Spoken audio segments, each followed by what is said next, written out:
Boa tarde a todos. Continuamos aqui ao vivo, direto do Smart Market Abras. Estamos aqui na comunidade comercial e agora a gente vai ter uma palestra imperdível aí, 10 ações para a rentabilização máxima do trade no varejo. Né, dicas aí essenciais para vocês.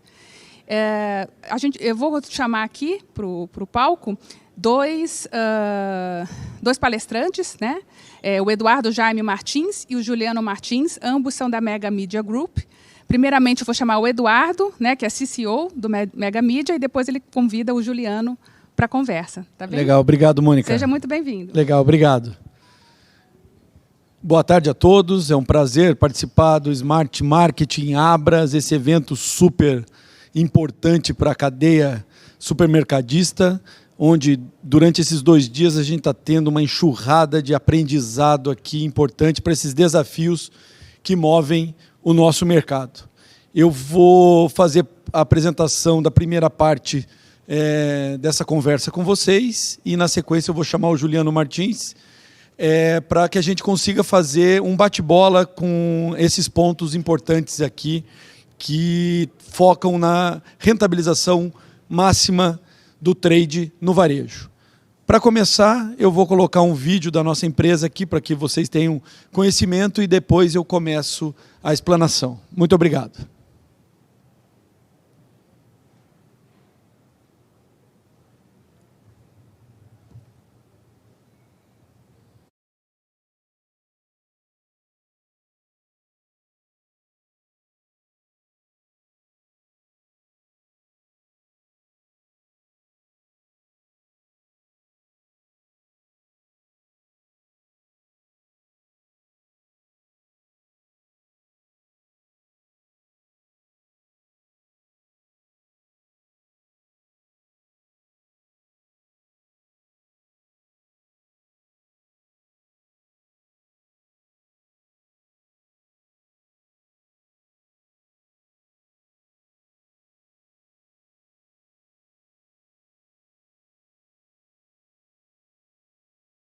Soluções e ferramentas que ativam a comunicação e promoção no PDV, como projetos de digital signage, rádio interna, marketing digital e plataformas de conteúdo. Nosso portfólio de clientes é composto por grandes marcas que confiam em nossas soluções e produtos. São centenas de projetos implementados e validados em mais de 5.000 pontos de vendas para grandes redes do Brasil. Mega Mídia, soluções que impulsionam e rentabilizam os negócios do varejo.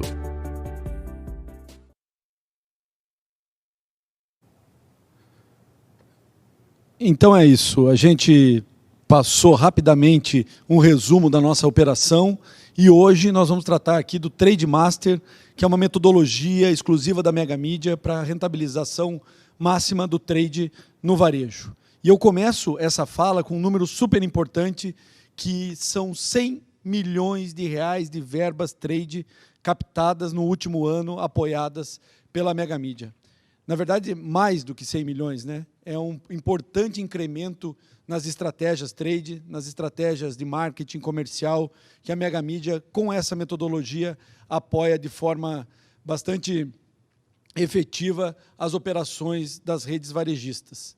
É importante só dar um overview aqui da nossa operação. Vocês estão vendo essas bolinhas que compõem aí a logomarca da Mega Mídia, onde nós temos unidades de negócios que apoiam a solução da metodologia Trade Master. Obviamente, uma dessas bolinhas é a solução Trade, né, onde nós operamos como se fosse um outsourcing do trade, a gente apoia toda a estratégia.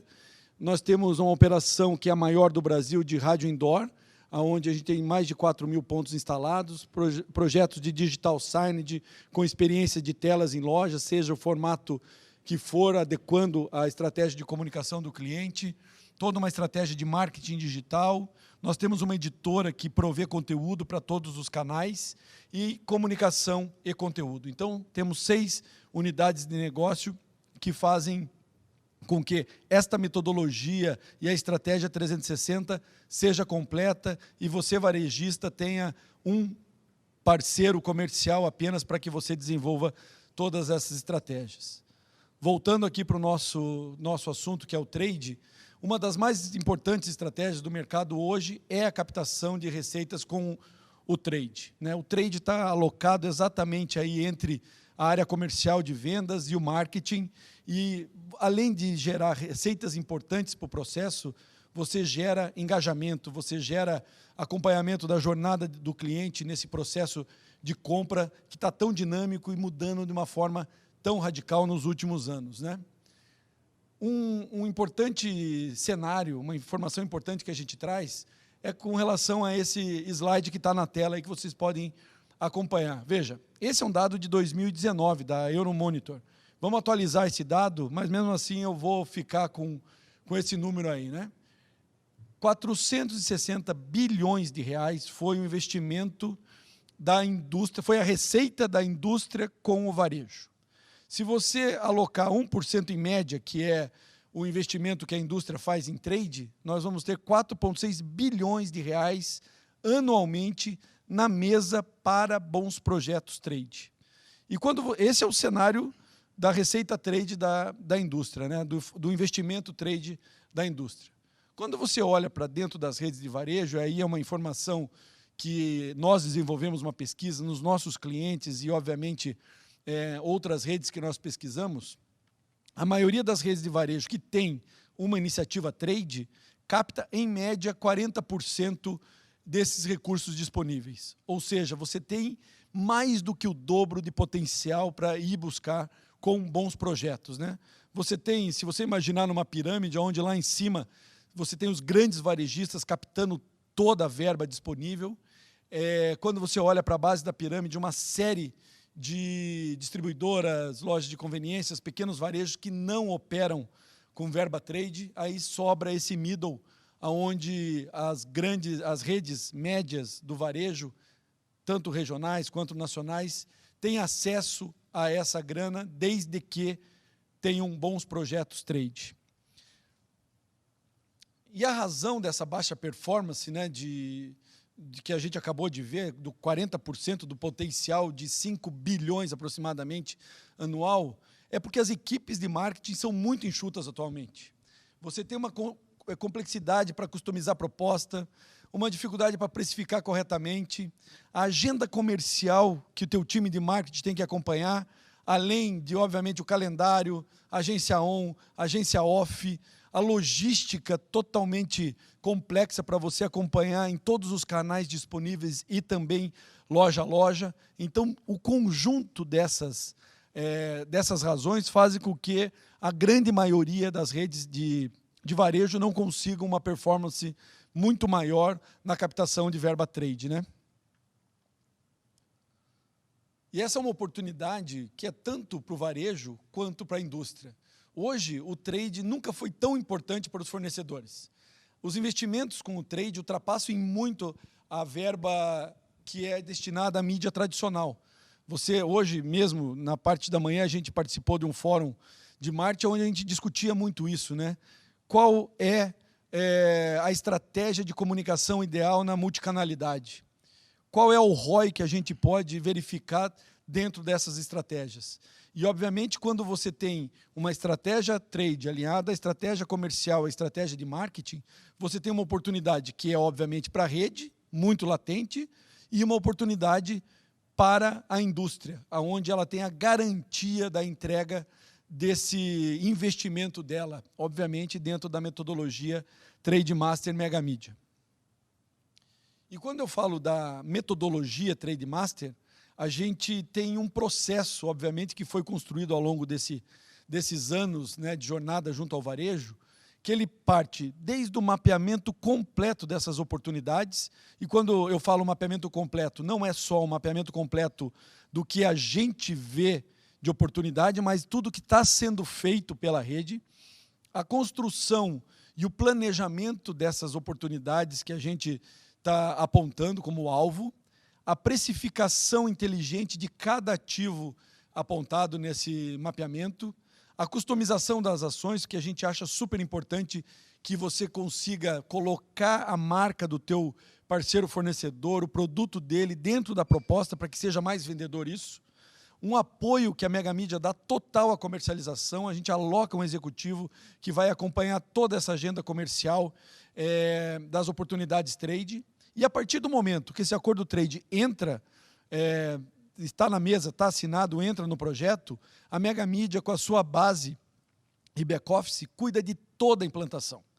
Desde o alinhamento com a indústria, para tratar das contrapartidas, a produção, a logística, a instalação, a manutenção, a retirada, ao controle do vencimento dos contratos, ao relatório de pós-venda, que é isso muito importante. Tanto no físico quanto no digital, a gente obedece toda essa cadeia de atividades para que a gente consiga viabilizar os projetos, a gente consiga dar visibilidade e um retorno que tanto a indústria quanto a rede esperam.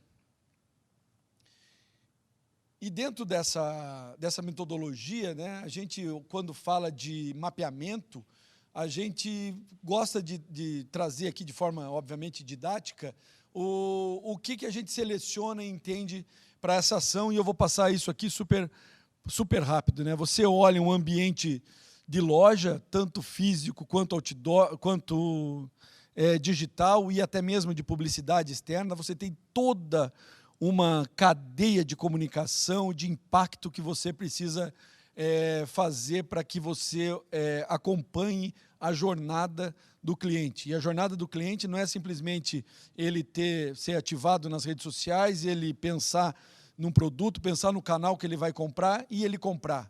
Vai além disso, né? Você precisa, hoje, com a estrutura da concorrência, né?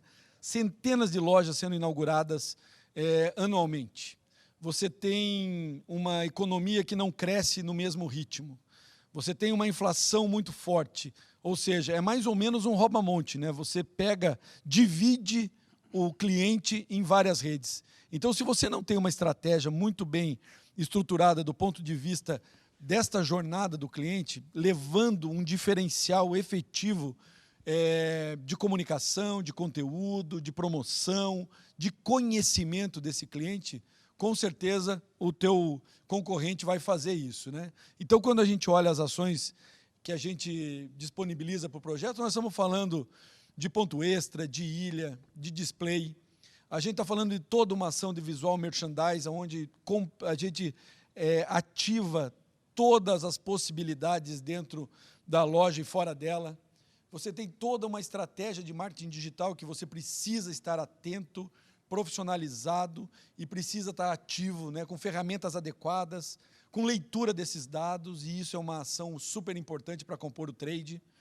Você tem o CRM, que hoje é fundamental, né, em todo o varejo, você conhecer efetivamente o seu cliente, o hábito de consumo, o ticket médio, a rotina que ele tem de compra, enfim. As ações do CRM são importantes também no incremento trade. As ações por categoria, né? Você mergulhar numa categoria, seja ela de churrasco, açougue, saudabilidade, pet, mercearia, enfim, e gerar conteúdos super relevantes. E quem vai patrocinar isso é a verba trade, né? Não tem como você ter mais um investimento além do que você já disponibiliza no budget para o marketing. Por isso que o trade é tão importante nisso, porque ele multiplica a sua visibilidade junto ao cliente. E aí, obviamente, a gente tem todo um calendário para administrar e ferramentas que são super importantes para você potencializar isso, né? Digital Signage, onde você tem TV Wall, Totem interativo, você tem TV setorizada, TV checkout, LEDs, toda uma gama de possibilidades que a Mega Mídia fornece também como uma ferramenta desse projeto de gestão trade, para que a gente consiga potencializar ainda mais a visibilidade das marcas dentro do ponto de venda. A rádio, então, nem se fala, né? Impacto 100% no cliente que entra na loja, e aí você consegue, com a rádio, promocionar, falar do clube, falar dos teus produtos, dos seus serviços. Você pode pegar a rádio e construir podcasts, playlists para você levar a tua marca para a rotina desse cliente.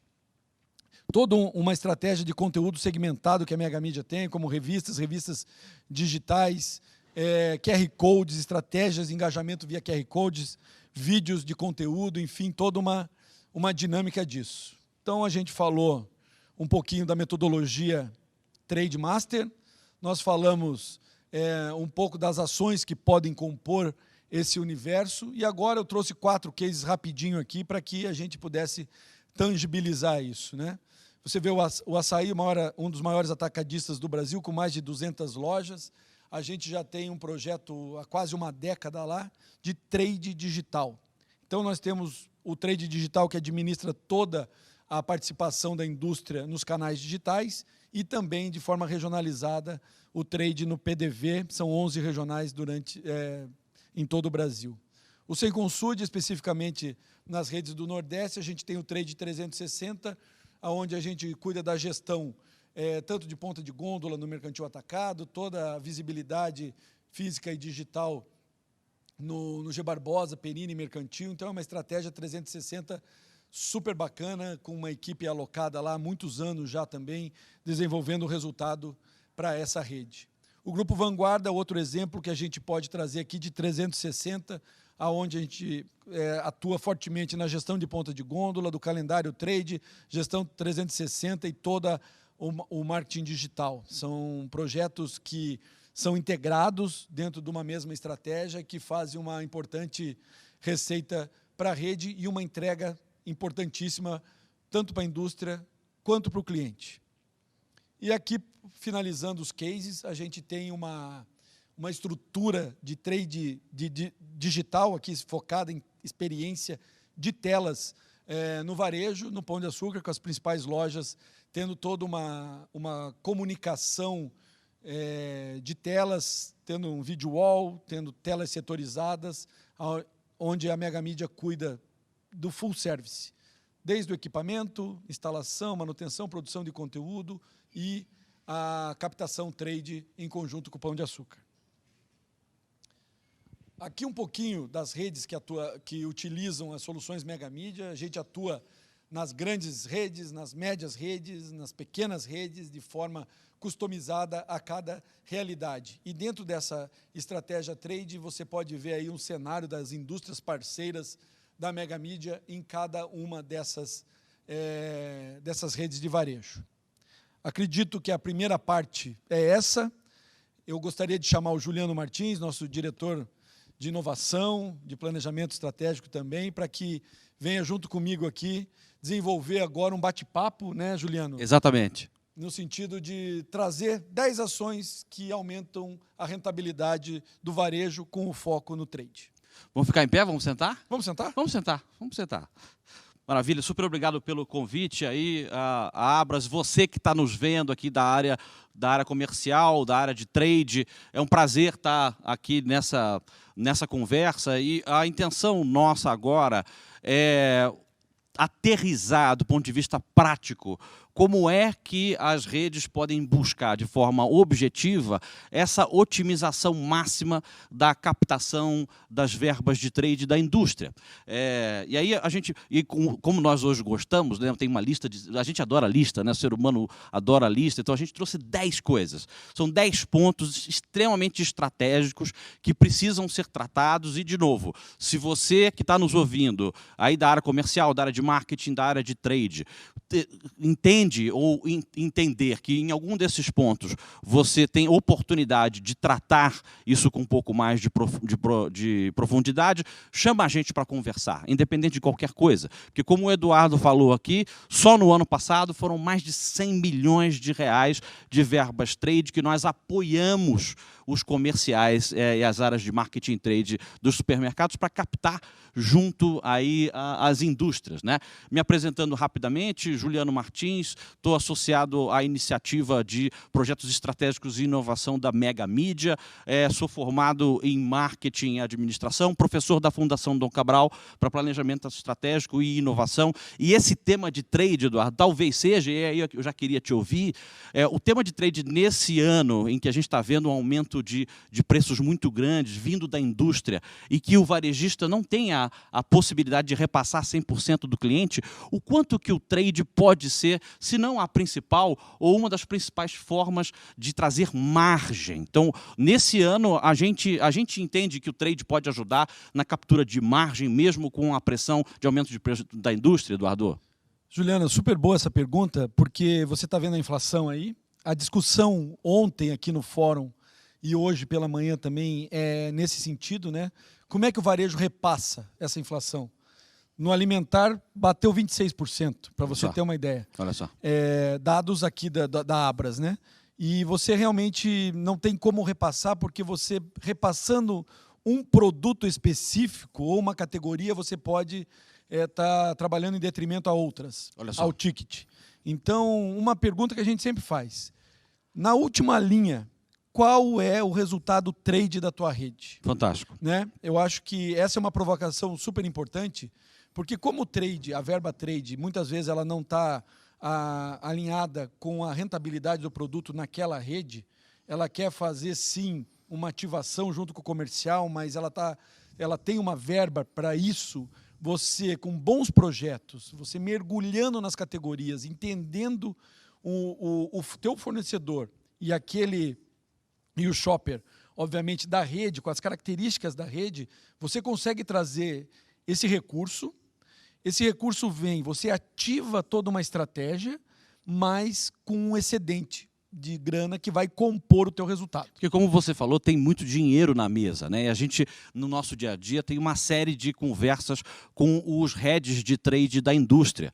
E a cada 10 conversas, em 9 a gente recebe o input dizendo o seguinte: olha, nós fazemos uma pergunta objetiva para a indústria, que é: o que você precisa, a indústria, para colocar mais dinheiro no trade de determinada rede? E a resposta é, invariavelmente, o seguinte: bons projetos. Projetos estruturados. Faz sentido isso, Edu? Faz sentido. Bom, é a cultura do sellout que eu digo. Esses projetos têm um porquê. Vender mais, criar engajamento, trazer a marca cada vez mais perto da relação com o cliente. Sim. E aí o trade tem um papel fundamental nisso, né? E quando a gente fala de dinheiro, e é importante a gente ter esse cuidado, né? Não é o dinheiro pelo dinheiro. O dinheiro faz parte das contrapartidas, obviamente. Mas ele viabiliza toda uma estratégia de comunicação, de engajamento, de acompanhamento da jornada do cliente e da manutenção desse cliente, que hoje é tão difícil. Sem dúvida. Vamos falar disso já já. Então, vamos começar aqui, ó, a primeira ação crítica, que está diretamente relacionada ao sucesso do trade. Nós sabemos que o principal negócio do varejo é comprar e vender, e na nossa cabeça, trade é comercial. E aí a pergunta para você, Edu: como é que você entende, nas redes que melhor performam junto conosco, qual é o mindset, qual é a pegada de trade dentro dessa lógica do melhor comprar e vender? Exatamente isso. Muitas redes, elas não têm uma área de trade formal, olha só, formatada. Olha só. Ela delega o trade a um assistente do marketing, né? Ela deixa para o comercial desenvolver. E, na verdade, eu entendi a sua pergunta, só estou fazendo esse adendo inicial para falar, sim, a área de trade precisa ser tratada como área de negócio. Uma área de negócio. Uma área importante de negócio e de resultado que tem que estar acoplada. E lá no início do slide a gente colocou o trade marketing entre o comercial e o marketing, porque é justamente aí, é a estratégia, é a estratégia de marketing e o potencial comercial, porque você precisa saber quais são as principais marcas, o que vende, o que não vende, para você ativar o trade. Isso é super importante. E como o negócio do varejo é comprar e vender, às vezes, quando você terceiriza a segurança, por exemplo, quando você terceiriza a empresa de limpeza, quando você terceiriza o CRM, que quase ninguém faz o CRM internamente, você precisa de uma empresa qualificada, especializada para conduzir esse processo. E aí que a Mega Mídia se apresenta como sendo o outsourcing do trade, para que, acoplada a essa direção de marketing, a direção comercial, a gente consiga desenvolver negócios. Cultura do sellout, eu volto a falar mais uma vez, e aí sim, a rede foca no comprar e vender, e a gente foca no negócio, que é manter, engajar e vender mais para esse cliente. E no final do dia, saiu um dado atualizado. No primeiro trimestre desse ano, a indústria, os principais players da indústria de bens de consumo colocaram 2 bilhões de reais em trade nas redes de varejo no Brasil.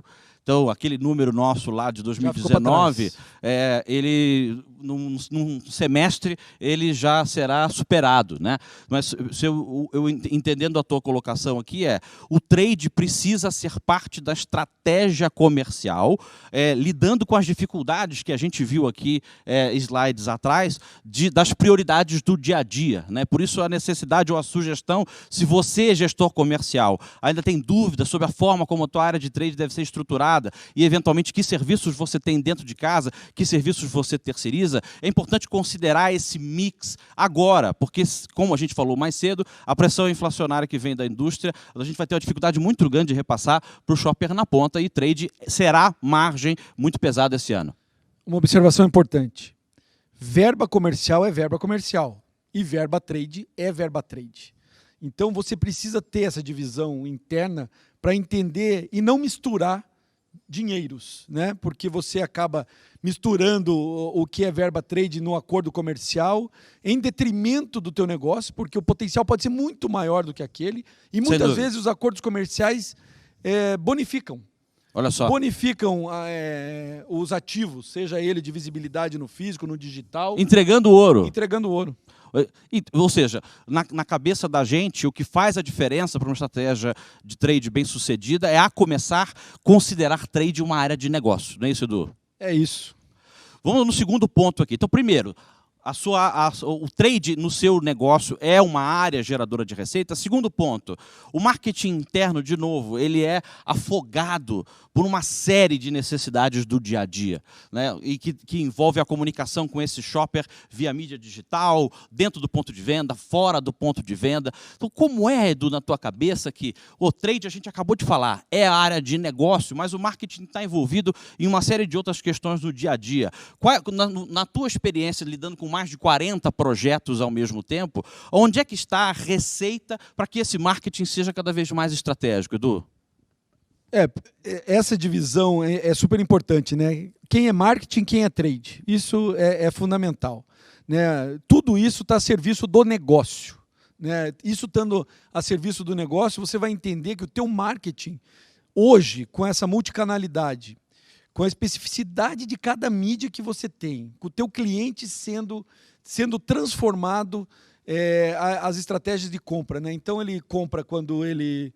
Como é que você sabe quando ele vem para a tua loja ou quando ele compra no e-commerce? Porque ele foi impactado na TV, nas redes sociais, com outdoor, na rádio. O que trouxe esse cliente para dentro da loja, né? Exatamente. O que trouxe é muito difícil. Então, se você não tiver um marketing estratégico e não operacional, estratégico no sentido de você entender exatamente toda essa mudança que está acontecendo nos hábitos de consumo, toda essa característica mídia a mídia que você tem, os investimentos também, você tem questões regionalizadas, hoje você tem influenciadores que falam com grupos de clientes específicos, nichados. Então, o game do marketing ficou muito mais complicado, né? Os gestores do marketing nos últimos 10, 12 anos, com o advento da mídia digital e a evolução de um CRM cada vez mais prático, ficou cada vez mais difícil ser marketing.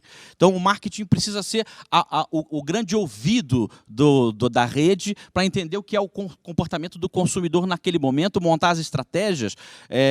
E na linha do que você falou agora, Edu, eu queria te ouvir um pouquinho sobre uma das principais competências que os gestores de marketing precisam apresentar hoje nesse mundo novo, é a capacidade de entender como montar a sua máquina de recursos. O que eu quero dizer com isso? O quanto, por exemplo, do investimento daquela empresa está dedicado a criar equipes próprias, ou está dedicado a gerenciar um ecossistema de agências, de parceiros. E tem uma série de pesquisas, inclusive, podem nos acionar aqui via o contato do Edu, que vai aparecer no último slide. Nós temos uma série de pesquisas que dizem uma coisa muito clara e objetiva. O marketing de hoje é um marketing com uma estrutura híbrida.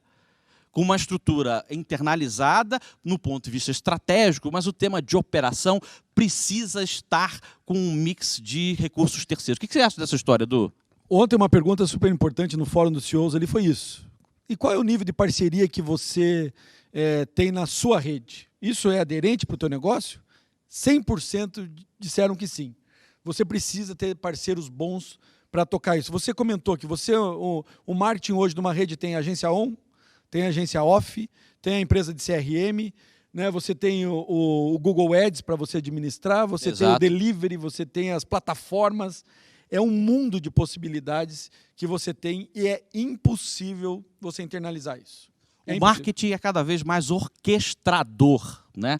E não executor, né? Esse é o segredo, né? Como você vai acompanhar essas redes? Ontem eu fiquei impressionado porque assim, a 25ª empresa do ranking da Abras fatura 3 bi. Há muito pouco tempo atrás, eram meia dúzia de redes que faturavam acima de 1 bi. Ou seja, então o volume de número de lojas, de faturamento, de complexidade é absurdamente maior do que ontem, muito pouco tempo atrás. Então, se você não olhar essa estrutura de forma parceirizada mesmo, com bons parceiros que são especialistas e que tragam resultado para você. A Mega Mídia tem esse tripé desde sempre, né? Projetos autossustentáveis. A gente desenvolve em conjunto o projeto, cria a estratégia comercial e entrega um resultado importante extra-operacional financeiro para a rede. Então a gente não é custo, é receita, né? E a Mega Mídia é um dos exemplos do que pode ser montado do ponto de vista desse mix de estrutura própria e terceirizada, né? Até porque é o seguinte, a estrutura terceirizada, ela pode em muitas situações ser custo variável. Toda vez, então você, gestor comercial, que tem influência ou é gestor direto da área de marketing, trade, precisa sim agora promover uma reunião para entender o quanto dos seus recursos do marketing estão sendo estratégicos e o seu ecossistema de parceiros que hoje já estão próximos ou que estão disponíveis no mercado. Faz sentido isso, Edu? Total sentido e, obviamente, abrir um espaço na agenda para que a gente consiga detalhar essa nossa operação e deixar com que você tenha todas as informações para poder decidir. E aí, por último, para aproveitar essa provocação, terceirizar é perder o controle, Edu? Pelo contrato, se você é estratégico, você tem a gestão do processo. O trade é seu, como eu disse, o outsourcing do trade, você acopla uma trade house, na tua operação e a gestão é toda da rede. Até porque os contratos com os fornecedores desse marketing ou desse trade podem ser bastante associados à performance também. Então, é tudo muito mais controlável até, eu acredito, do que você garantir a performance e produtividade de uma equipe interna. Então, essa é uma discussão que a gente está louco para ser chamado para conversar sobre o detalhe. E ainda, se você for além, né, a equipe interna tem um custo oculto que você não percebe em ações trade e em campanhas. Você manda a tua equipe em loja para acompanhar a ativação, você tem que sentar com o fornecedor, você tem que cuidar de quando acaba aquele contrato, e isso é custo operacional da tua equipe que poderia estar focada no estratégico. Porque não gera receita, esse operacional não gera receita direta. Quando a gente fala no estratégico, eu vou dar um exemplo aqui. Por exemplo, você tem no comercial produtos estocados com 300 dias, 500 dias, que te custam um dinheiro importante nisso. Você tem no CRM informações importantes que você possa trazer para a mesa e fazer com que aqueles produtos que estão com estoque alto possam ser desovados. E aí quem que vai ler isso? Alguém operacional, estratégico, sem dúvida, equipe própria, equipe terceirizada. Assim, tem dinheiro muito importante na mesa e tem como ativar outros negócios dentro dessa estratégia trade para você minimizar estoque, para você minimizar campanhas por exemplo, você vai numa categoria e você promociona aquele produto em detrimento a outros produtos da mesma categoria. Então, é só uma leitura estratégica, vai te trazer informações para que você possa efetivamente focar na rentabilidade e no resultado do negócio. Contando com especialistas de fora, muitas vezes, né? Vamos no terceiro ponto, que é as receitas do varejo em ações de trade marketing só crescem. Você trouxe um número super importante e um dado que para um grande fabricante, o orçamento de investimento em mídia, e nesse momento cada vez mais mídia digital, com Google, Facebook e tudo mais, um investimento que não se compara ao volume de recursos que a indústria está disposta a investir cada vez mais no ponto de venda. E como a gente falou aqui, o varejo, a indústria sabe que vai precisar ajudar o varejo nesse momento de aumento de preços. Então, por isso que as verbas de trade sempre cresceram ano a ano, independente das crises que a gente passa aqui no Brasil, e a tendência é que no curto prazo essas verbas cresçam ainda mais, Edu, essas verbas diminuam. Na tua visão, para onde vai isso? Elas são muito mais representativas hoje do que a verba tradicional, da mídia tradicional, né? E, obviamente, ninguém está disposto a fazer branding, fazer marca por fazer. Todo mundo quer vender amanhã. Então, essas estratégias trade têm esse objetivo, essa cultura do sellout que eu sempre digo.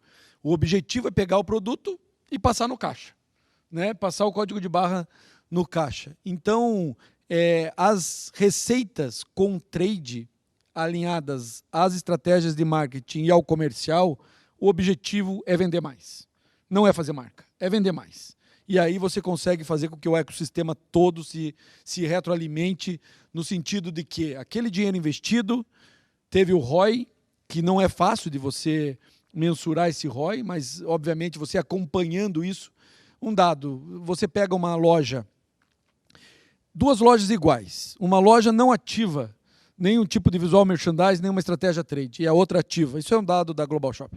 18% a mais de venda na loja que ativa a comunicação. Então, assim, as receitas do varejo com trade, sim, são muito mais relevantes hoje do que o dinheiro usado em mídia tradicional, porque é venda no dia seguinte. É cultura do sellout. E você acha que a tendência é isso crescer? Né? Porque tem um dado importante, de novo, para quem quiser o detalhe, a gente pode nos acionar diretamente, mas, de novo, a gente no Brasil está acostumado a passar de uma crise para outra, né? Mas, historicamente, as verbas de trade sempre crescem. Então, ou seja, é um dinheiro que vai continuar aumentando na mão da indústria, que está trazendo cada vez mais produtos premium que precisam de ativação diferenciada no ponto de venda, e esse volume de receita, ele não cai no momento em que a gente passa por uma crise. Por isso a importância. Então, essa é a receita. A receita trade pode ser uma das receitas mais estáveis de uma rede de varejo. É isso, Edu?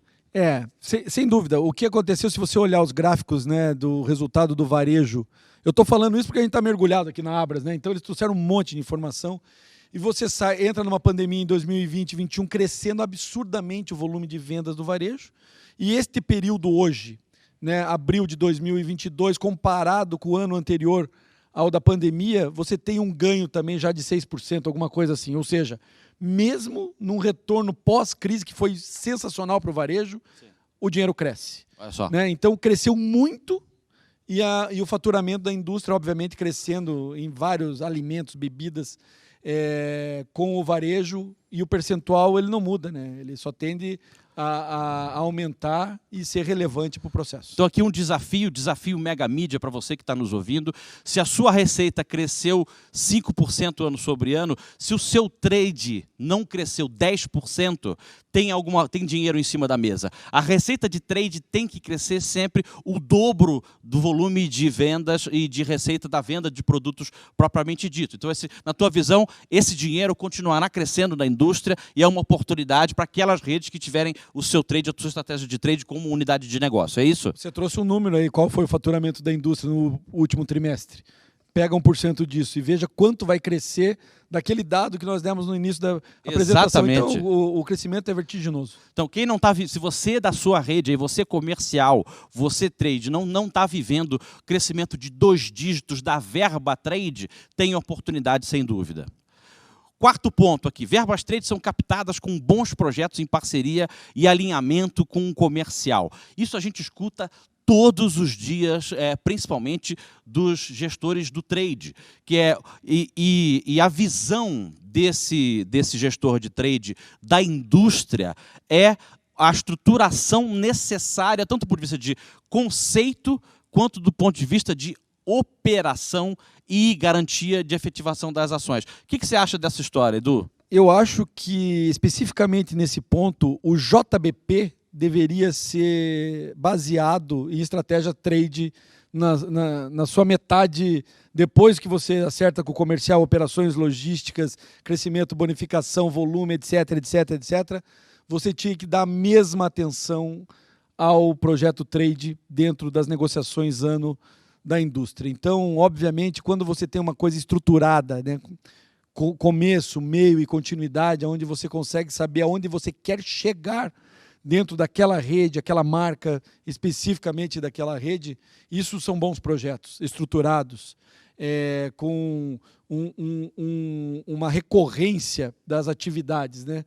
Quando você investe pontualmente, obviamente o resultado é como um investimento pontual. Sim. Agora, se você olha para uma estratégia de longo prazo, obedecendo, você pode chamar de JBP, top to top, enfim, a negociação que for, e coloca o trade no mesmo patamar de importância dos outros temas, você vai, com certeza, ter bons projetos financiados por esse recurso e trazendo resultados efetivos do negócio. A gente acredita na liderança do comercial para as estratégias de trade. E o trabalho da Mega Mídia nunca é estar à frente, mas sim estar apoiando os gestores comerciais, porque, na nossa cabeça, o negócio é transformar trade numa unidade de negócio, mas nunca essa responsabilidade estará tão concentrada quanto na atividade do comercial. Como é que você na tua experiência, de tantos anos nos projetos e vendo os projetos que dão certo e os que têm oportunidade para crescer, qual é a tua visão sobre a forma como o comercial tem que liderar esse processo? Na verdade, 10 minutos lá nós temos, hein, Juliano? Vamos junto. Na verdade, assim, o projeto que dá certo, o projeto que não dá certo é muito claro, né? Se o comercial entende e compra o projeto e sabe que ele pode manter a verba comercial como está e criar situações novas com verbas trade e ele liderando o processo, ele tem informação, ele tem um relacionamento com a indústria.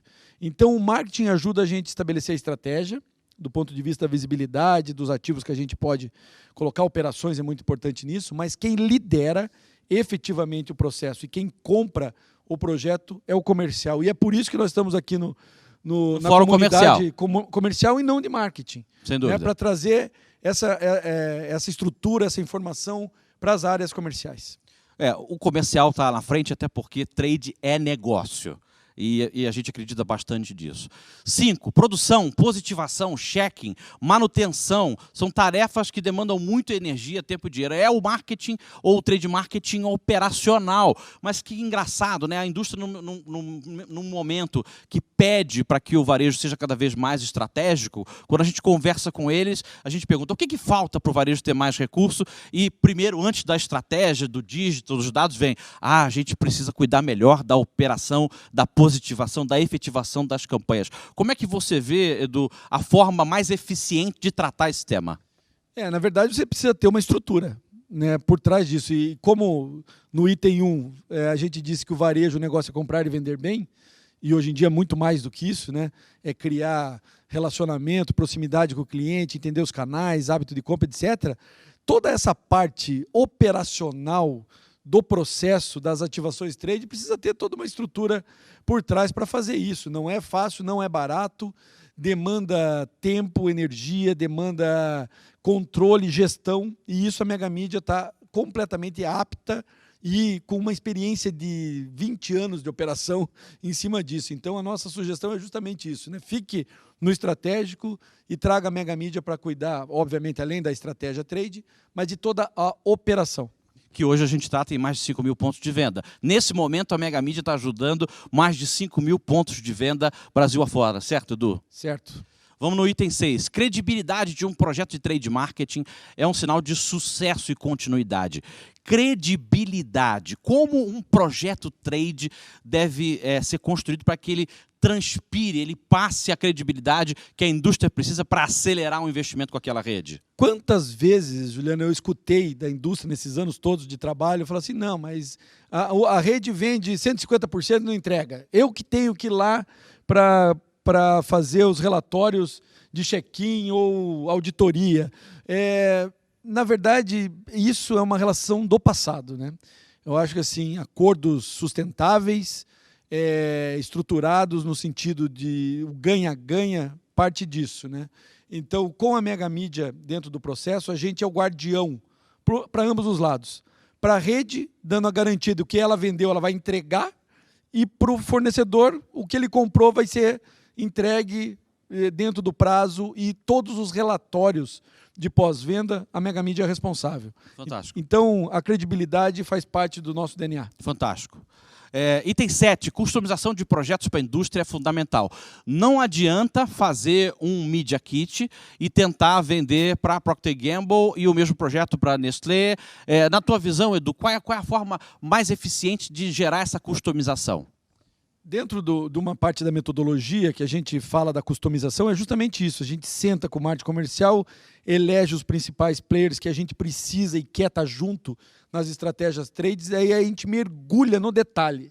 Qual é o produto, para quem cliente, de que maneira expor, e customizamos caso a caso. É um trabalho gigantesco que a gente faz no início da operação, mas a customização, no nosso entendimento, ela é fundamental para a assertividade e sucesso da parte comercial do projeto trade. Então, e essa customização demanda energia e tempo, né? Como é que você vai parar o marketing para fazer, ou o trade marketing para fazer uma apresentação estruturada para cada tipo e para cada marca da indústria, né? E, sem dúvida nenhuma, a customização não é um sapato, não cabe em todos os tamanhos. A Mega Mídia tem uma área de back-office de designers, né? De responsáveis por projetos, é fantástica. Mais de 30 pessoas. Mais de 30 pessoas, só cuidando disso, desta parte.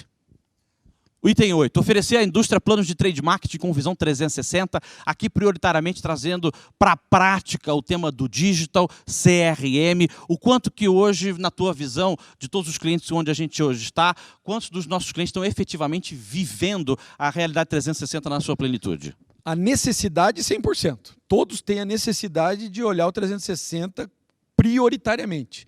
E o 360 é isso, né? Você entender que eu posso ir no supermercado agora às 11 horas, fisicamente, que eu chego em casa e esqueci o molho e peço pelo delivery, que na hora que eu estou fazendo a comida esqueci mais uma coisa e preciso pedir para entrega rápida, e eu estou trabalhando em todos os canais. E a comunicação no visual merchandising, na publicidade tradicional, nas redes sociais, no CRM, no aplicativo, ela é fundamental. Então, aqui eu tenho uma provocação, Edu, desculpa te interromper, que é: comece pelo básico. Faça rádio dentro da sua loja, faça o digital signage, a comunicação dinâmica via tela. O seu consumidor, o shopper, está no meio das suas gôndolas, olhando para o telefone celular. Faça a comunicação, entenda o perfil do consumidor no seu CRM. Chegou a hora da gente tirar tudo isso da caixa e transformar isso em prática. E quando você fala 360, no último evento da APRAS, no Paraná, na Mercosuper, eu sentei para jantar com um supermercadista e ele perguntou para mim: Eduardo, e o metaverso? Eu falei, mas escute, e o CRM? Ele me olhou e falou assim: primeiro faça o básico. Tenha um controle absoluto das tuas informações, das ativações e de tudo isso que pode gerar. Está 100% organizado a tua estratégia 360? Tá aí, vamos conversar sobre o metaverso. É isso, vamos olhar para o que tem de oportunidade dentro da nossa própria base. Penúltimo. Uma rede sozinha raramente consegue negociar todas as oportunidades de investimento com trade. Ou seja, se eu sou trade de uma rede só, vou bater lá na Nestlé, na Procter & Gamble, na Mondelez, ele fala: puta, que bacana o seu plano, mas eu precisava de alguma coisa nacional. Como é que a gente ajuda eles nisso, Edu? A gente tem uma estratégia, obviamente, que cuida. Você trata com a indústria e a gente consegue capilarizar isso nas dezenas de redes que temos. Mas eu vou trazer uma informação que eu estava no outro fórum com uma rede de Fortaleza que me trouxe um alerta. Ele falou assim: as nossas estruturas compram muito mais do que levam projetos. Compram da indústria. A indústria vem com o pacote pronto e faz com que aquela execução aconteça na rede de varejo. Por quê? Porque não existe uma equipe adequada de trade, porque não consegue fazer projeto, porque não consegue customizar, porque a precificação é diferente. Então é muito mais fácil, em tese, você comprar da indústria quando ela... E vender a estratégia. Do que vender a estratégia. Então, geralmente, você realmente precisa multiplicar a sua atividade trade na rede. E a gente hoje está em mais de 50 redes, 5 mil pontos de venda. Sem dúvida, a gente consegue, no mínimo, trazer uma visão e o benchmark do que está acontecendo com esses principais players nacionais.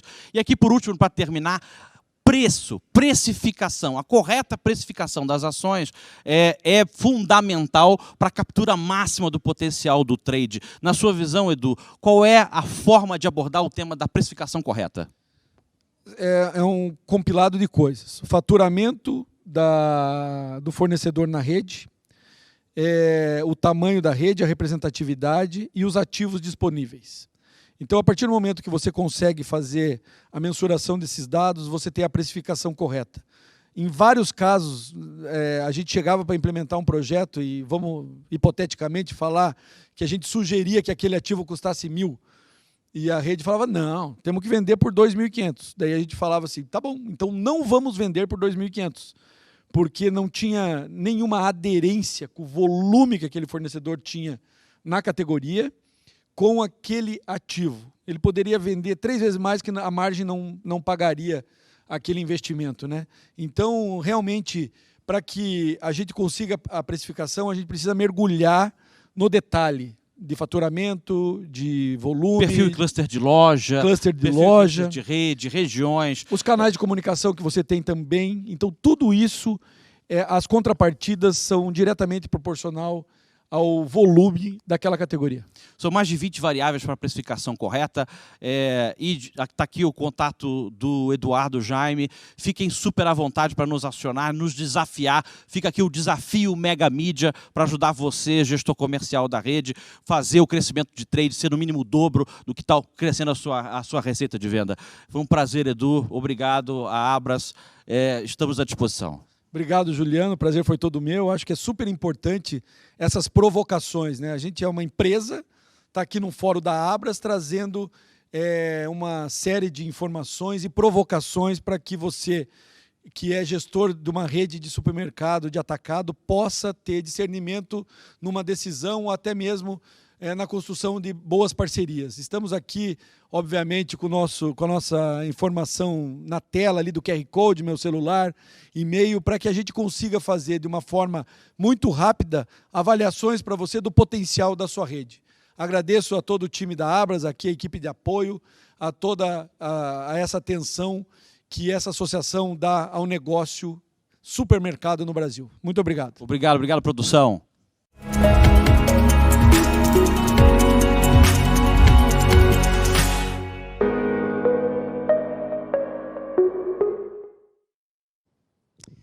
Boa tarde. Seguimos aqui no Smart Market da Abras. Estou na comunidade comercial e agora a gente vai abrir um painel de soluções e casos de sucesso, convidando Paulo Garcia, CEO e cofundador da Infoprice, que vai trazer uma discussão sobre a rentabilidade por categoria, como impulsionar esse processo. Paulo, seja muito bem-vindo e boa palestra.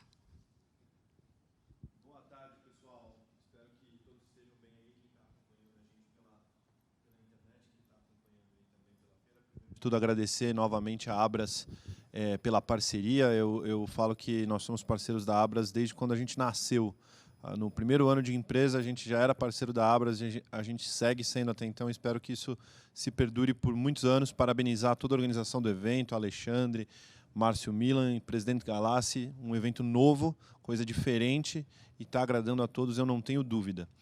Mas bora lá, pessoal, vamos falar do que todo mundo quer saber, né? Como que faz o negócio dar mais dinheiro, como que a gente rentabiliza melhor o negócio, como que a gente consegue rentabilizar as categorias dentro da nossa loja, dentro da nossa rede no supermercado. Como que a gente faz precificação inteligente? Primeiro, me apresentar.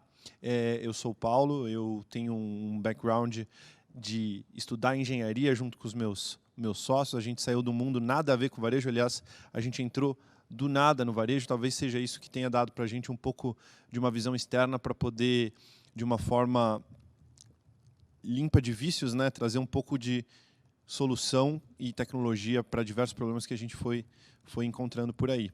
Tive o prazer e o trabalho e o suor de cofundar a Infoprice junto com o pessoal, e hoje também com bastante orgulho eu falo que nós somos a maior empresa de inteligência de preços no Brasil.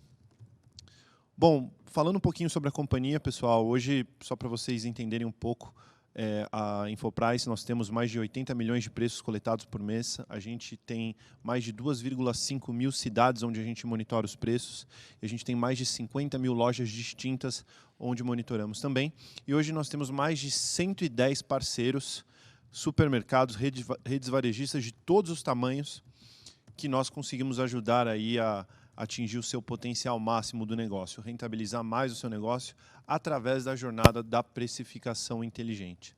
Bom, para falar de precificação, para falar de varejo, eu acho que, começo de tudo, a gente precisa dar um pouco de panorama, um pouco de contexto do que está acontecendo no mundo hoje em dia, né? Então, a gente tem aí diversas notícias, diversos momentos, coisas acontecendo mundo afora, e alguns eu acho que vale a gente citar aqui. Primeiro deles, talvez o mais recente, que está na cabeça de todo mundo, a questão da guerra, que abala a cadeia de suprimento, mexe na balança comercial, mexe com commodity, mexe com preço na ponta para o consumidor.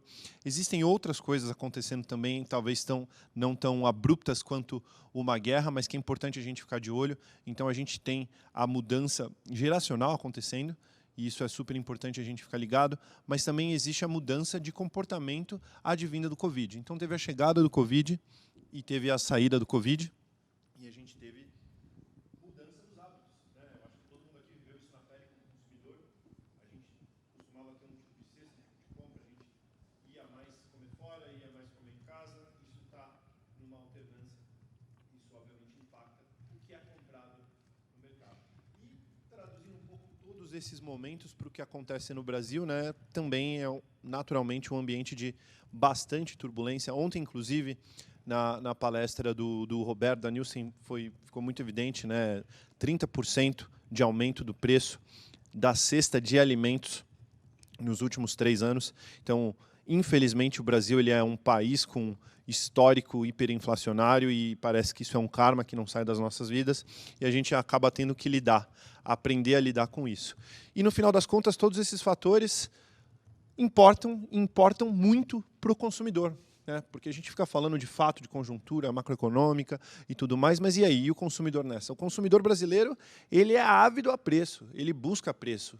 Preço é e vai continuar sendo, por muito tempo, o principal fator de decisão do consumidor brasileiro, especialmente em momentos de crise. E, por isso, é obviamente ultra relevante que a gente entenda como aplicar preço de uma forma coerente, né? Especialmente no momento de crise, a última coisa que você, varejista, quer é fazer alguma coisa de alteração de preço que vá passar uma percepção negativa para o teu consumidor. Porque se você fizer isso num momento de recessão, onde o consumidor não está bem, ele vai ficar com aquela sensação de traído. E aí pode ser que ele nunca mais volte na tua loja, né? Eu acho que ninguém quer isso. A gente precisa trabalhar para que todos continuem e a nossa clientela só aumente. Então, é muito importante a gente poder entender o que está acontecendo no mercado e agir de acordo de uma forma coerente e de uma forma inteligente nesse momento. E como que a gente consegue fazer isso tudo, entender o que está acontecendo, agir da melhor forma e, ainda assim, rentabilizar um pouco mais o negócio? Esse é um grande desafio e vamos combinar que não é um desafio fácil. Então, vamos tentar falar um pouco da relevância disso, né? Por que a precificação inteligente é importante? Porque, teoricamente, a gente consegue resolver justamente isso que eu coloquei para vocês. Vamos lá. O que é precificação inteligente? O que é precificação dinâmica? Quando alguém da minha família me pergunta o que eu faço da vida, né, e eu falo, a gente trabalha, tal, precificação dinâmica, precificação inteligente, às vezes é difícil de entender. E aí eu sempre dou um exemplo. Eu pergunto, você já foi na feira? Feira de rua ali. Onde tem um pastel, caldo de cana que é gostoso também, mas tem a fruta, o legume, a verdura. A feira é um exemplo super interessante de precificação dinâmica. Porque você tem lá o feirante, ele trabalha com 1 ou 2 produtos, e ele tem todos os seus concorrentes no raio de visão dele, e ele vai alterando os preços ao longo do dia por uma série de razões. 1, porque ele quer vender mais, e 2, porque ele não quer perder mercadoria no final do dia. E ele sabe que ele vai perder se ele não fizer esse ajuste. Só que, veja só, quando você tem 2 produtos, e você tem os seus concorrentes no teu raio de visão, é fácil de você operacionalizar isso. Você consegue entender o que está acontecendo, a decisão está na palma da tua mão. Mas e se você tem 20 mil produtos distintos? E você tem 2, 3 concorrentes com outros 20 mil produtos distintos e você não sabe o que está acontecendo lá dentro. Qual que é o preço ótimo para cada um dos seus produtos de modo a rentabilizar mais o seu negócio numa situação dessa? O desafio matemático, ele é ultra complexo. E não vai ser da mesma forma que o Ferrante resolve, que a gente vai resolver. A gente tem 2 grandes problemas que ocorrem para que isso seja uma dor de verdade, né? O primeiro é que a gente não consegue ter, de fato, conhecimento do que o concorrente está fazendo. Então, são 20 mil produtos que o cara tem, às vezes mais, às vezes menos, e a gente não entende, a gente não tem visibilidade de a qual preço está sendo vendido. E o segundo é que, ainda que a gente tenha alguma parte dessa informação, depois o que a gente faz com isso? A gente vai e coloca um markup simples em cima? Isso, com certeza, não vai levar a gente para o preço ótimo. Em contrapartida, o que a gente poderia fazer é tentar trabalhar com soluções que, número 1, nos ajudem a entender a sensibilidade dos preços dos produtos. Dessa forma, a gente vai conseguir ter um panorama melhor e setar estratégias mais interessantes. E buscar ferramentas que vão ajudar a gente justamente na criação delas, porque a gente precisa, de alguma forma, automatizar. Quando a gente eleva a ordem de grandeza, a gente sai dos 2 itens para os 20 mil itens, aí é um trabalho que não é exatamente um trabalho humano. A gente precisa de tecnologia para ajudar a gente nesse processo. E por que é super importante fazer tudo isso, gente? Porque tem muito dinheiro na mesa. Muito dinheiro na mesa. Cada varejista que está aqui, que não faz precificação inteligente, que não faz precificação dinâmica, saiba que você está sentado em cima de uma fonte de petróleo que é sua, só sua. E você precisa descobrir como extrair. Mas ela está lá, ela é sua. Estudos da Gartner, o mercado americano, onde precificação inteligente é muito mais desenvolvida que no mercado nacional, mostram que os varejos podem ter um aumento de até 10% do lucro bruto com precificação inteligente. É muito dinheiro, né? Então, obviamente, pelo tamanho do que tem de recompensa nisso, é natural você se importar. E um grande erro, e aliás muito mais custoso, não se preocupar com isso, porque vale bastante. Então vamos lá, né? Como que a precificação, na prática, ela auxilia na rentabilidade por categoria? Bom, primeiro de tudo, pessoal, eu acho que a gente tem que sempre lembrar que a gente tem que colocar o cliente no centro dessa história. Então, a percepção dele, que é o nosso consumidor, é a percepção que a gente tem que pautar as nossas estratégias. Se a gente fizer qualquer coisa diferente disso, a gente não vai ter uma aderência legal e, muito provavelmente, o resultado não vai ser interessante também. Então, a gente precisa pegar esse consumidor, colocar no centro e, com base no perfil de consumo dele, poder classificar os produtos que nós vendemos e as categorias. Então, a gente precisa entender com qual frequência o consumidor compra. A gente precisa entender qual que é a penetração dos produtos em cada ticket. A gente precisa entender qual que é a variação de preço e quanto que a variação de preço impacta na variação de volume, a elasticidade e o volume absoluto disso tudo. A hora que a gente faz isso, a gente começa a ter uma visão de sensibilidade dos produtos. Uma visão de sensibilidade dos produtos e também uma visão de sensibilidade das categorias. E com isso a gente consegue atribuir alguns papéis, né? A gente começa a entender o que é uma categoria destino, onde o cliente ele vai de uma forma atrativa para a loja, seja um FLV, seja carne, uma categoria rotina, onde ele tem uma compra com alguma frequência, mas já é um conjunto diferente, quando ele vai comprar um café, quando ele vai comprar um material de limpeza, quando é um produto ocasional, quando é um produto de conveniência, que pode ser desde alguma coisa para o prazer momentâneo ali, como pode ser alguma coisa sazonal também, como um ovo de Páscoa, que a gente acabou de passar o período agora. Depois que a gente conseguiu fazer esse mapeamento, outro mapeamento que é super necessário é entender o seu ambiente competitivo. Quem são os meus concorrentes primários? Aposto que todo mundo que está aqui fala, eu sei quem são meus concorrentes. Então vamos lá. É provável que sim, vários de vocês sabem de alguma forma quais são seus concorrentes, mas a gente já viu muita gente tomar a decisão errada por não saber para valer, né? E aqui a gente tem basicamente 3 processos que te ajudam a definir quem são seus concorrentes primários. O primeiro deles é o gut feeling, a heurística da coisa, é você virar para o seu gerente ali da sua loja e falar, cara, quem que é meu concorrente? E, obviamente, se tiver uma outra loja na frente, na mesma rua, aquele cara é seu concorrente, então não é muito difícil, não precisa fazer, né, nenhum cálculo avançado para dizer que aquele cara é concorrente. Mas não é às vezes não é sempre esse o caso.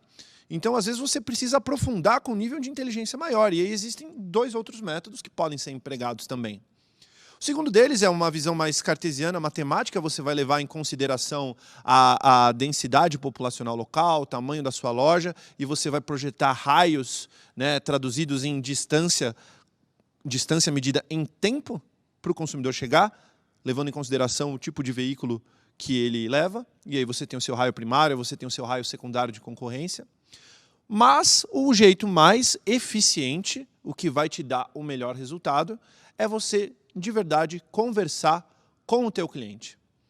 Então, hoje, a maioria de vocês tem um CRM. Vocês têm um mapeamento legal de quem são seus consumidores. O ideal é você, periodicamente, fazer uma entrevista com um grupo, fazer uma pesquisa, elenca 500, elenca 1000, entende onde que esse cara compra quando ele não está comprando na sua loja. Dessa forma, você vai saber muito melhor quem são os seus concorrentes de verdade e, com isso em vista, você vai setar as estratégias futuramente de acordo. Essa parte ela é bastante relevante.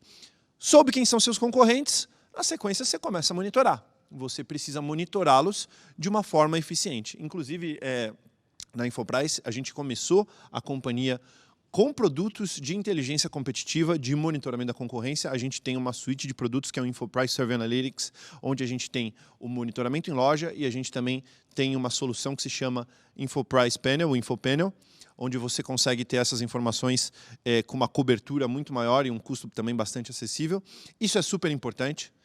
A partir do momento que você tem essa definição, você precisa se situar periodicamente numa frequência alta em relação a eles, para que depois você comece a entender os seus índices, entender como você está posicionado e aí depois setar ações de acordo, né? Então, principalmente quando a gente fala de inteligência e precificação inteligente, a gente tem que entender qual que é a nossa competitividade, qual que é o nosso Competitive Price Index e qual que é a nossa margem. O que a gente está buscando em cada categoria e como que a gente cruza as duas coisas. Então, primeiro falar um pouco sobre CPI, né? Aí só para alinhamento de conhecimento rapidinho, para quem não é exatamente dessa área específica, é basicamente o seu preço sobre o preço do concorrente. Você vai setar um nível em percentual, você pode estar abaixo, você pode estar 99% da concorrência, você pode estar 100%, você pode estar 110%. Você pode fazer isso por produto, você pode fazer por categoria, você pode fazer por uma cesta. Se você fizer por uma cesta, provavelmente você tem que ponderar isso de acordo com a sua venda, caso você não tenha dados externos para falar qual que é a venda do local, para você entender com uma certa equidade aí, quem que está mais barato ou quem está mais caro. E aí, uma vez que você fez isso, você entendeu lá no começo quais são as categorias, os papéis de cada uma delas, você entendeu quem são seus concorrentes, você está monitorando seus concorrentes, você entendeu os seus indicadores próprios, você começa a setar algumas estratégias de competitividade para que você tenha um aumento no seu resultado. E aqui a gente dá um exemplo. Itens de alta competitividade, produtos que são super sensíveis, você pode elencar de 200 a 300 produtos e você vai trabalhar com uma margem de alta competitividade. Você vai estar precificando de 99% a 90% do mercado. Então, provavelmente, são os itens que o consumidor tem uma maior percepção de preço. Ele tendo uma percepção de preço, sendo os itens que ele acompanha, esses são os itens que vale a pena você brigar e mostrar que você é competitivo. Você não vai conseguir fazer isso nunca com a tua loja inteira, porque se você fizer isso, você vai ter prejuízo, especialmente se abrir um atacarejo do seu lado, certo? Você precisa entender uma melhor forma para você fazer esse tipo de competição. Itens de média competitividade, você vai trabalhar de 98% a 110% do índice de competitividade. Itens de baixa competitividade, você pode trabalhar acima do que o mercado está operando, porque esses itens não são de tanta sensibilidade e aí você acaba fazendo uma composição. Você consegue garantir uma imagem boa de preço e ainda assim ter uma margem adequada para que você tenha um negócio saudável, para que você tenha um negócio que seja sustentável. E com isso você vai criar justamente as estratégias. Você vai criar uma série de estratégias. As estratégias elas têm que levar em consideração não apenas o propósito da tua rede, o propósito da bandeira, mas você tem que levar em consideração também conjunturas locais. Então, o que a literatura defende, né, o chamado de Micro-Marketing Pricing Strategy, ele leva em consideração a micro-região, mas não só a micro-região, mas você tem que levar também o momento. Então, por óbvio, se você está numa região onde você tem 2, 3 lojas na sua rua, obviamente você está num ambiente mais competitivo ali, você vai ter que ter um conjunto de estratégias. Se você tem uma loja que você acabou de abrir numa cidade e você é o único varejo naquele lugar, você vai ter outro tipo de estratégia. Se você está fazendo um processo de expansão e você está chegando numa cidade que já existe concorrência, você vai querer passar uma imagem que você é competitivo, você vai querer passar uma imagem inicial positiva de preços. Então a gente precisa casar sempre o momento e o espaço onde a gente está inserido e acompanhar isso com o tempo para que a gente tenha as melhores estratégias, obviamente adequando isso tudo com o propósito que a companhia está para servir. Estratégia definida, hora de implementar. Essa é uma parte bastante complicada, mas a gente entende que a gente consegue ajudá-los também. O software de precificação ele é primordial nessa hora. Então, você entendeu o que você está querendo fazer como companhia, você entendeu onde você está situado no ambiente competitivo, você está monitorando o mercado, como que você traduz isso em ações de uma forma eficiente, de uma forma que não vai te gerar um ônus operacional maior, pelo contrário, vai deixar a sua operação mais leve e vai fazer com que você garanta, com que você tenha um compliance em relação àquela estratégia que você colocou. Você coloca todas essas informações num conjunto de regras e parâmetros num software de precificação inteligente. E é para isso que o Intelligent Price Action pode ajudar vocês, que é o software de monitoramento, o software de precificação inteligente que a Infoprice fornece também para os nossos parceiros. E por fim, pessoal, medir. Porque uma coisa é verdade, nesse processo todo, a gente vai errar, falhas vão acontecer, a gente vai eventualmente pensar numa estratégia que não é a mais adequada para aquele momento ou para aquela realidade, para aquele cluster de lojas, mas se a gente seta estratégias e a gente tem um processo consistente de aferir os resultados e retroalimentar, a gente vai chegar num lugar mais legal lá na frente. Então, isso é imprescindível. Não vai ser um negócio que você vai resolver uma vez. Isso é um trabalho ongoing que precisa ser uma parte fundamental do mercado. Por que eu falo que precisa ser uma parte? Porque muita gente talvez não enxergue assim e aí fica um recado para os donos. Tudo isso que eu estou falando aqui só vai acontecer se houver uma mudança cultural na companhia de vocês e entender a relevância disso. E essa mudança cultural, necessariamente, ela começa de cima para baixo. Então, se vocês acham que tem alguma relevância e que isso aqui pode gerar algum resultado e vocês não têm isso, se você é dono, sócio, diretor, compre a briga porque é uma briga que vale bastante a pena. Bom, e aí falando de rentabilidade por categoria, né, como que a precificação, a tecnologia podem ajudá-los, como que até a Infoprice ajuda todos os nossos parceiros, a gente trouxe um case para compartilhar com vocês. A gente não vai abrir o nome da rede, né, não costumamos abrir o nome dos nossos parceiros. Vamos chamar de Rede X aqui, mas é uma rede do grande estado de Minas Gerais.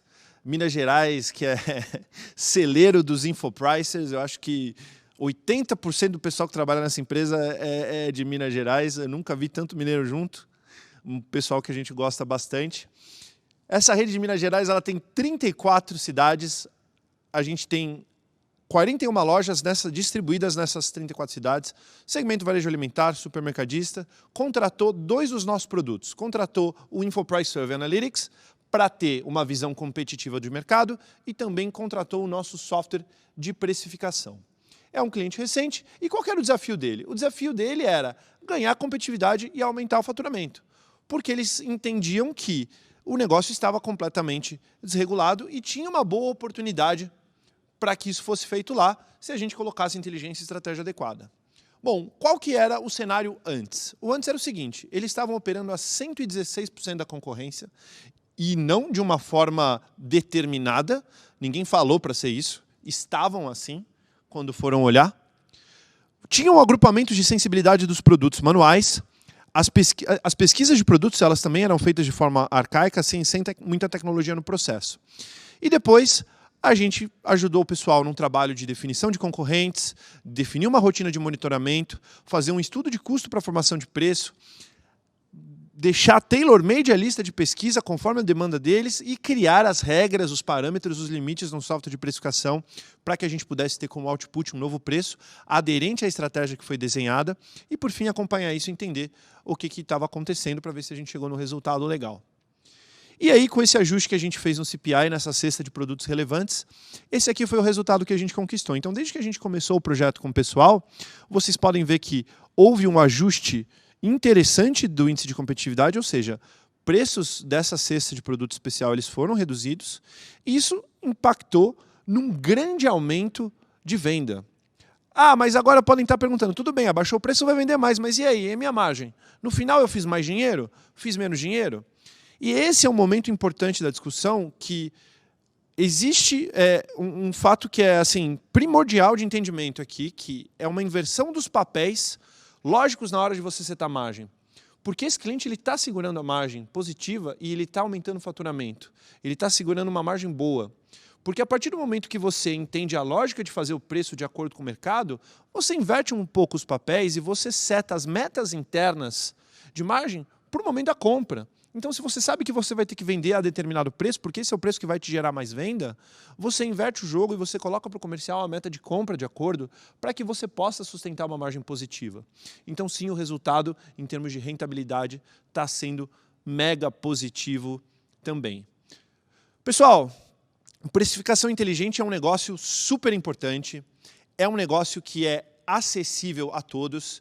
Isso é uma das coisas que eu entendo como talvez a mais legal que a Infopraz faz como uma empresa nacional, que é democratizar esse tipo de tecnologia que antes era algo de luxo para as grandes multinacionais e hoje a gente consegue deixar disponível para todas as lojas de todos os tamanhos.